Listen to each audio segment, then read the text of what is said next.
കനത്ത നാശം വിതച്ച ഉരുൾപൊട്ടലിൽ എല്ലാം നഷ്ടപ്പെട്ട വിലങ്ങാട് ജനത പ്രക്ഷോഭത്തിനൊരുങ്ങുന്നു.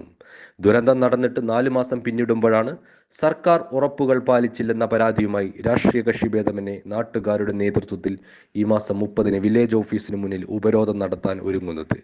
വയനാടിനുള്ള എല്ലാ പരിഗണനയും വിലങ്ങാടിന് ഉറപ്പായി ലഭിക്കുമെന്ന് മുഖ്യമന്ത്രി അടക്കമുള്ളവർ പ്രഖ്യാപിച്ചിട്ടും ഇവിടെ പുനരധിവാസ പ്രവർത്തനങ്ങൾ മെല്ലെപ്പോക്കിലാണ്. രക്ഷാപ്രവർത്തനത്തിനിടെ ജീവൻ നഷ്ടമായ റിട്ടയർഡ് അധ്യാപകൻ മാത്യുവിൻ്റെ കുടുംബത്തിന് പ്രഖ്യാപിച്ച ധനസഹായം സർക്കാർ നൽകിയിട്ടില്ലെന്നാണ് നാട്ടുകാർ പറയുന്നത്. വീടും കൃഷിയിടങ്ങളും മറ്റ് സ്വത്തുവകകളും നഷ്ടപ്പെട്ടവർ ഇപ്പോഴും സർക്കാർ സഹായം കാത്തിരിക്കുകയാണ്. ഉരുൾപൊട്ടലിൽ തകർന്ന പാലങ്ങളും റോഡുകളും ഇപ്പോഴും അതേ അവസ്ഥയിലാണ്.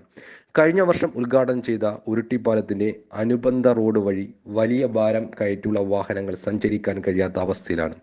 റോഡുകളും പാലങ്ങളും ഗതാഗത യോഗ്യമാക്കാൻ അധികൃതരുടെ ഭാഗത്തുനിന്ന് യാതൊരുവിധ നടപടിയും ഉണ്ടായിട്ടില്ല.